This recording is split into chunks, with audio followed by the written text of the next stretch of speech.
Hey everybody, it's Christina Holloway here. Welcome back to my channel. Today we're going to talk about dealing with a difficult coworker.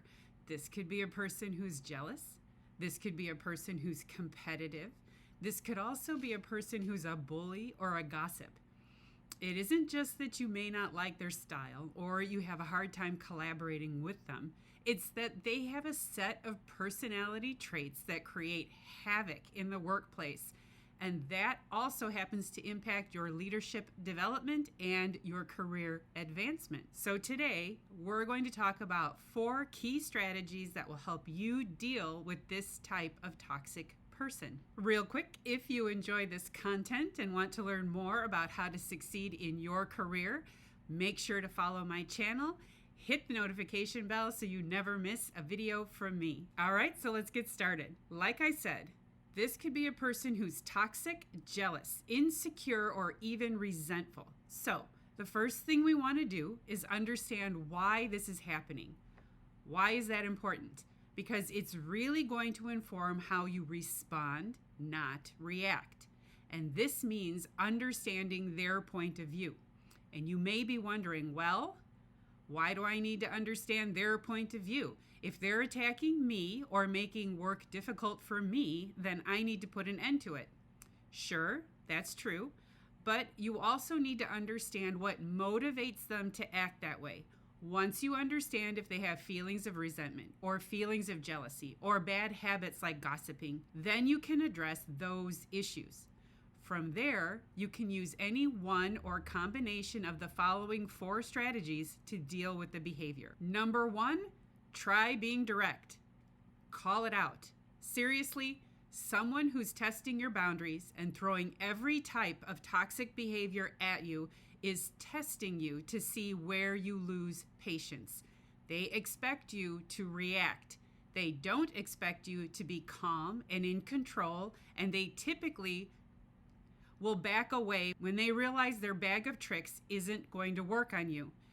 Does it mean they'll stop? Not necessarily. They'll still try to get away with things, but you will have set a boundary around what you will and will not tolerate.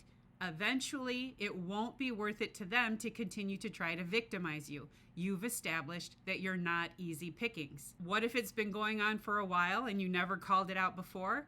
Can you regain your authority and some sanity? Yes. There's a moment where either you change or they change. If they change, it might be because they found a new target or they won by being promoted or assigned their dream project. If you change, it's because you've had enough. Again, it's best to be responsive and not reactive, but your behavior, maybe you start ignoring them, or you don't need their input anymore, or you're the one assigned to the dream project, will indicate the degree to which they think they can continue to get away with being toxic. Once you take the oxygen out of the dynamic, it will die, or at the very least, diminish considerably. Number 2, don't feed the ego. Not yours, not theirs. This is really about being reactive and avoiding that impulse. Any opportunity you have to stay in a mature, I'm better than this attitude, the better the outcome for you. If you react and cave into their provoking behavior, you might feel good. Hey, you finally told them off and got all of it off your chest. But are you happy now?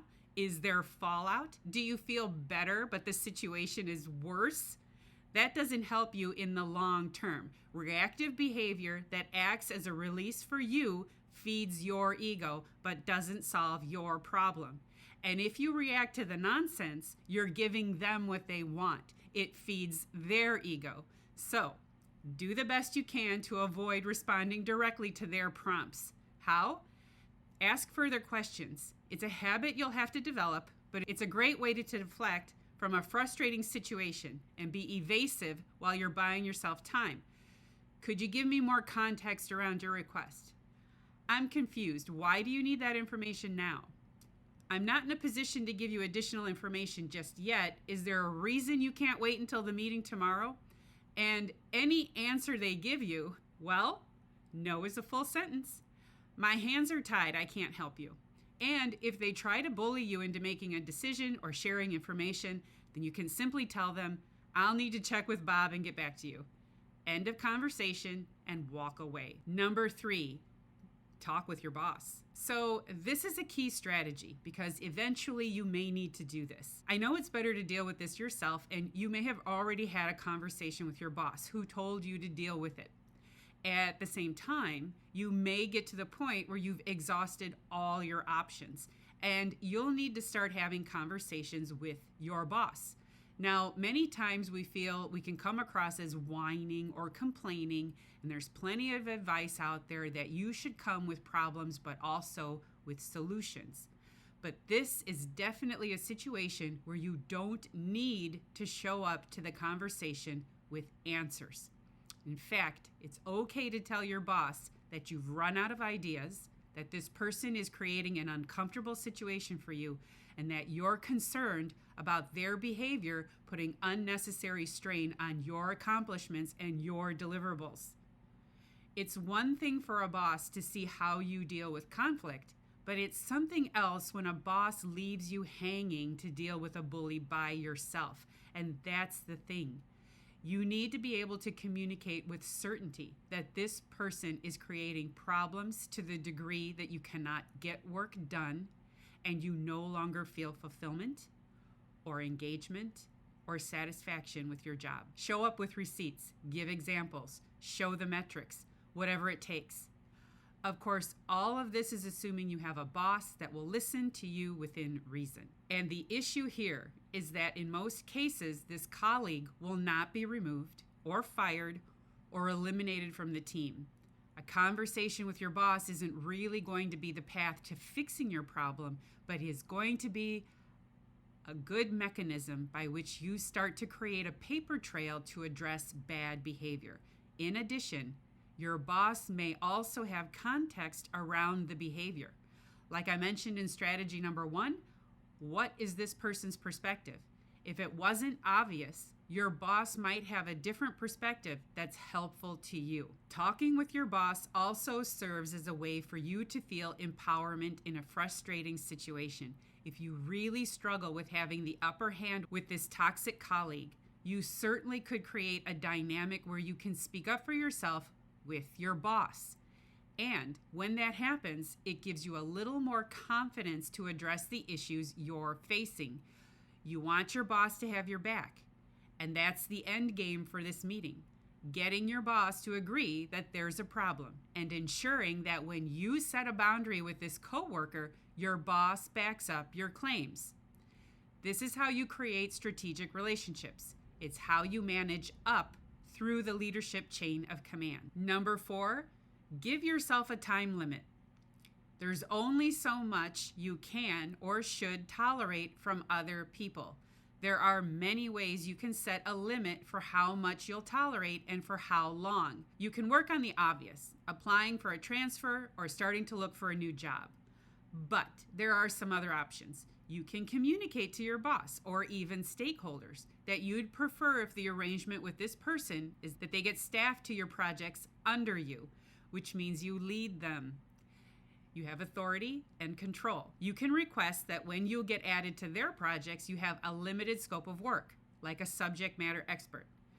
Now, those options are really only feasible if you have some level of seniority and a working relationship with your boss. If you're new to your role, you'll need to assess how long you can stay without hurting your career. Is it 6 months? Is it 9 months? Maybe it's even a year.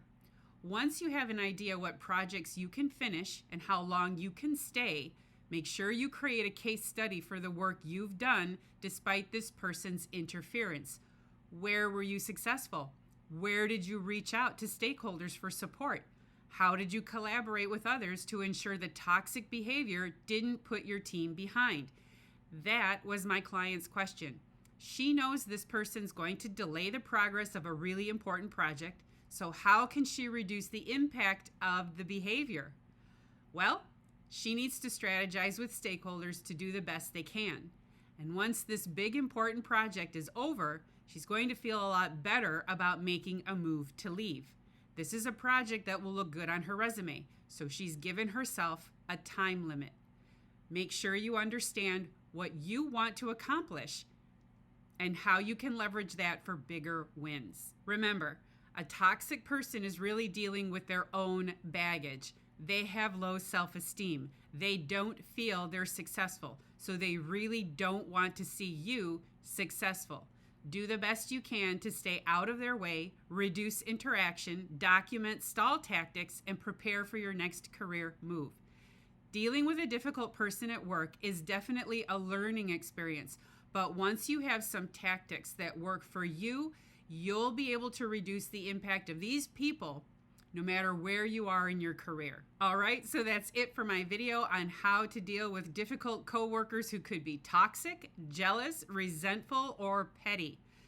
Let me know down below in the comments if you've ever had to deal with someone like this at work. I absolutely have. Feel free to share your experiences. I'd love to hear about them. And if you enjoyed watching this video and found it helpful, please make sure to give it a big thumbs up by hitting that like button, and make sure you're subscribed to my channel so you never miss another video from me. Thank you for watching, and I'll see you in the next video. Bye.